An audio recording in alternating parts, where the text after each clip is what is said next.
We live in extremes, pushing harder or checking out, overthinking or numbing, striving for clarity while feeling mentally scattered. But if mental well being is not about positive thinking or stress elimination, but about balance. Today, we are exploring how the way we think, especially how balanced our thinking is, shapes our energy, creativity, and resilience. Welcome to the Wellness Reimagined, where we explore how modern well being is evolving beyond quick fixes and into more sustainable human centered models.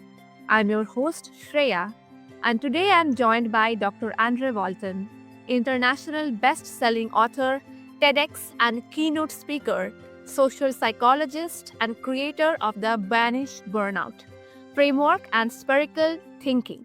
Andre's work helps individuals and organizations transform stress into resilience and creative flow. In this episode, we are talking about why our mental health well being depends on balanced thinking and how shifting the way we think can fundamentally change how we live and lead. Welcome, Dr. Andre. I'm honored to have you on my show. Thank you so much, Shreya. I'm honored to be here. And, Doctor, before we get into frameworks or into models, was there a moment in your work where you realized that burnout and anxiety were not just about workload, but about how people were thinking? Well, I guess the story starts when I was back in my entrepreneurial days. I spent 15 years taking two of my crazy ideas to become global leaders in their field. And it was a very demanding task. It was very exciting. I did a lot of travel. And the last few months before I sold my businesses, I was struck down with a really severe bout of burnout. Number of things came together to make life particularly difficult at a very challenging time. And so that stuck with me. Later, I started to study creativity. I actually, when I sold my businesses, I did a little bit of consulting, and then I went back to school, as we say in the US here, and I earned my PhD in social psychology, and my focus was organizational level creativity. Now, I've spent the last 2.5 decades since that time researching creativity, and I put the two together. I put creativity and burnout together, and that seems an odd combination, but I realized very early on that creativity is something that people often trivialize in their mind. They really don't take it terribly seriously. It might be something that you do as a recreation, or something that your crazy aunt did when she retired and bought herself a paint box. But people don't often take it really seriously. Now, if you wind the clock back right to the Stone Age, you can see that we evolved through small, small incremental steps. I mean, people tied a piece of stone to a stick to make a spear, and then we had the wheel, and we had various different things. So creativity has always been with us, and it's always been with us as individuals. When we were very young, we didn't think in the same way that we think now. If you watch kids that are 2, 3, 4, 5 years old, their thinking processes are very different. We're born with a blank slate in terms of things to remember. I mean, we've got no history. So we have to think in a very different way. And we think in a way that is very, very creative. And you can see this in kids. They'll pick up a new object, and this object they found suddenly becomes a cell phone, or the vegetable strainer becomes an ancient warlord's helmet. Or I mean, there's all sorts of very creative things that go on in the child brain. So creativity is not just a trivial thing on the side. This is actually a core human drive. And for a number of reasons, we don't tend to respect it nearly as much as it has been respected in previous times of history. And so basically these two ideas came together, and I started to work on a process of putting creative thinking into the minds of people who had anxiety, stress, and burnout. And one of the things that began to happen was that I realized we were actually creating new neural pathways. And I'm sure you're probably familiar with fMRI. We all know MRI. If we break a leg, we get it imaged probably in an MRI imaging system. And fMRI is functional MRI, and that gives us, we can actually have a look at what's going on inside somebody's brain when they're thinking different things. And it's an amazing thing to watch. But of interest to me was the fact that if you get somebody to think creatively, certain neural pathways light up. You'll see, this amazing green line, and that's what the pathway that the neurons in our brain are actually following when they're thinking. Now, if you get somebody, on the other hand, to think of something sort of logical and deductive, which is the way that our brains tend to be socialized today in our very technologically dominated world, a totally different pathway lights up. So these are two very distinctive ways that we can view the world. And my belief is that these two need to be balanced. We need both of them. We need the facility to be able to think logically and deductively, but we also need this creative way. And there's several reasons why that's important. But very simply, the way we had looked at the world when we were children was very not just creative thinking, but it was also very what we call divergent thinking. Okay, so in other words, when we find a new object, it's like we're putting a new piece into a jigsaw puzzle. We have to look at the whole picture and see where this piece fits. Sometimes kids get it wrong, but and that can be very humorous. But basically, it's we're looking at the whole picture, and so this is a very divergent process. And when you're working as a coach with people who have burnout and stress and anxiety, you often see the opposite. You often see what I call the hamster wheel effect, where people are basically going round and round with the same sets of thoughts, all focused on their stress, their anxiety, their pain. And what they're not able to do is to step back and see the whole picture of their world. So when you introduce divergent thinking, uh, which is really enables them to get out of, think of a racehorse with blinders on, and this enables them to take the blinders off and see the big picture in front of them, and they can see their future. They can see that the problem they're going through at the moment is not necessarily going to dictate the course of their whole life. So they can see the future with possibilities and options, and therefore hope. So that, in a nutshell, is how I came to develop programs to help people balance their ways of thinking so that we can think deductively and analytically, and we can think creatively, where we see all the options that you don't necessarily see if you're always thinking of things deductively. Does that make sense?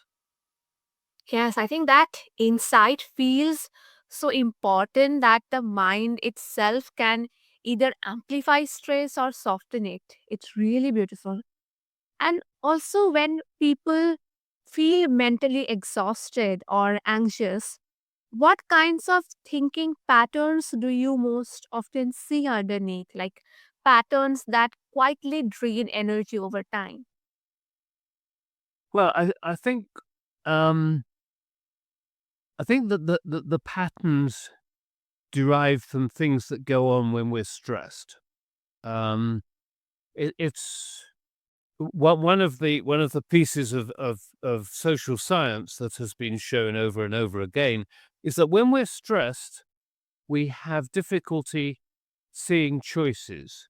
And so we go into what's called seizing and freezing. And let's say we've got to make a decision about something or other. It might be some everyday thing, some relatively trivial thing, or it might be a much more major thing. When we're stressed, we choose the first thing that comes to our mind, and we cease to look for any other options. So in other words, it's a knee-jerk reaction. Okay, I need to do this, so I'm going to do this. And we don't look at the options. And that is not a healthy thing to do because, I think you can see, I think that at that point you're taking this route into convergent thinking where you don't feel you've got any options. You've just got this one option that you've decided to take. So that's one thing that is very common in people that are suffering from stress or anxiety, and particularly burnout. But there are, of course, other things that come into this. All those things. If people are anxious or burnt out or very stressed, their sleep patterns will become very disturbed, and they may be lucky if they get 3 hours of decent sleep a night, or even fewer. And the other thing that people tend to do is they tend to push other people away. Sometimes those are the very people that could help them, but they become internalized. They might even become hermit-like and just sort of basically become recluse. So those are the kinds of patterns of things that are that happen when we're stressed to almost everybody. And you can see, I think, that all those things tend to be this very divergent way of thinking. In other words, we're not interested in looking at the whole world. We're retreating into ourselves in some way. Yeah, I think it's striking how subtle these patterns can be. And Yeah. also, your work around spherical thinking offers a different way of relating to challenges. So, for someone who's listening and who feels stuck in rigid or looping thoughts, what is a simple way to begin cultivating more balanced thinking? Well, for most people, more balanced thinking um, means introducing the creative thinking processes that we used to have once as kids. And we can start doing that by disturbing the patterns that we already have. We tend to get stuck in thought patterns. And the reason for that is that the brain is it might be unkind to say the brain is lazy, but let's say it's always seeking efficiency. So, if we're doing a particular thing or making a particular decision, the subconscious disappears into its memory banks and says, "Have I done this before?" And if we have or done something similar, then the brain tends to go to that same way of thinking and acting that we used last time. So if we're solving a particular problem and we have tackled that problem before, then we'll tend to tackle that problem the same way. So it's very natural for us to fall into these ruts of thinking. But that is the exact opposite to creative thinking. So what I'd suggest to people if they want to become more balanced in their thinking and introduce creative thinking into their lives, reintroduce it, um, I would suggest that they try and shake things up a bit. I mean, we don't want big quantum changes here because that can create other problems. So we just want to do small things at a time, and they build up to be these new neural pathways. Things like, if you go to your favorite restaurant in the evening, don't necessarily choose the same thing to eat every time, or even just change the restaurant. If you drive to work every day, choose a different route. Maybe when you go to work, you normally wear a particular set of clothes. Well, how about changing that up? Maybe there's something else. Perhaps you feel more colorful today or whatever it is. And then on your days off, do you always do the same thing? Um, Perhaps, try and shake that up a little bit and do different things. Do Instead of meeting your family, at their home or whatever, then maybe go to the park for a picnic or something of that nature. So basically, try and make small changes in your life, and you will find that your attitude when it comes to making decisions will have changed a little bit. At first, it'll be very small changes, but what we're doing is trying to coax you into being able to see that whatever decisions you're making, whether it's going on vacation, whether it's a decision at work, decision at home, however big this decision or the large this decision might be, that you do have plenty of options. So this is almost like teaching yourself to do your own brainstorming. Let's have a look at all the options. Now, obviously, if you're going to decide, oh, do I want ginger tea or do I want black tea or do I want coffee? That's not necessarily something we're going to spend a lot of time brainstorming. But the idea is that if you give yourself that option, as opposed to going to the coffee machine, maybe you have a cup of ginger tea that morning. If you go through and if you do these things, it will become intuitive for you not to jump into that same pattern that you're used to doing. And that's the thing. It's trying to break the mold of these patterns and getting out of this thinking rut. I love how accessible that is. It's not about changing who you are, it's about widening the lens through which you see what is happening. And even with awareness, old thinking habits can resurface under stress. So, when people catch themselves slipping back into extremes, how do we encourage them to respond without self criticism? Well, the thing to realize is that this is creating new neural pathways. So, as opposed to trying to make subtle changes to the old pathways. And, I don't know if you have ever been with somebody that has been in rehab for alcohol addiction or drug addiction or gambling or whatever it is. But the first thing that um, generally happens, your therapist will be trying to take you to a different environment. I mean, sometimes when people go into rehab, it's physically different. They go to, somewhere that might be 100 miles away in the middle of the hills or whatever, to get them away from the environment in which they created those negative habits. So that is basically also creating new neural pathways. So as long as we persist in making these little changes in terms of developing creativity, as long as we persist in doing that, the more we do it, the neural pathway is like a muscle. The more we use it, the more powerful it becomes. And so, really, the idea, if somebody starts to find that they're drifting back to their old way of thinking, where creative thinking doesn't exist, um, the idea is that they will try and switch their neural pathways into the ones that they started to create with creative thinking. And you can really do that just by quite simply and consciously saying, I am going to look at all the options when I make a decision. Even, if I have to go and visit my aunt 50 miles away, I'm going to have a look at the options as to which way I can drive there.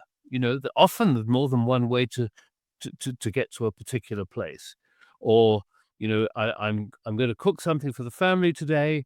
I normally cook this meal. I'm going to actually go on the internet and find something different to do with these ingredients. I'm going to cook something different. So, all of those things help you go to that particular neural pathway. So it's really just about making conscious decisions that you're not going to do the same old thing every time. that that reframing feels so compassionate. Like instead of battling with the mind, you were learning to guide it, especially when pressure is so high. And this conversation is truly wonderful. And thank you, doctor, for sharing so much of knowledge, insights with us. And if after this my listeners want to connect with you, then what's the best way? Well, really via my website, which is PLAN, the number four, change, CHANGE, planforchange.org. And from that point, you can message me via email. You can make an appointment on my calendar to get a Zoom call. But basically, Plan for Change is the best way to reach me. Yes, and I will make sure to attach all these details and links below so that the listeners can find them easily and get in touch with you. And for my listeners, there is today's reflection question for you. For anyone who's listening and who feels mentally stretched or overwhelmed, I'll offer this reflection. Where in your thinking might balance, not certainty or control, be what you need most right now? And remember, mental well being is not built by thinking harder, it's built by thinking more expansively, flexibly, and with balance. And thank you for joining us on the Wellness Reimagined. If today's conversation resonated, then take a moment to notice how you are thinking, not to judge it, but to gently rebalance it. Because sometimes the most powerful shift is not doing more, but seeing more. Until next time, take care and do not forget to hit the follow button, subscribe, and also feel free to share your thoughts because your ears deserve premium content. Thank you.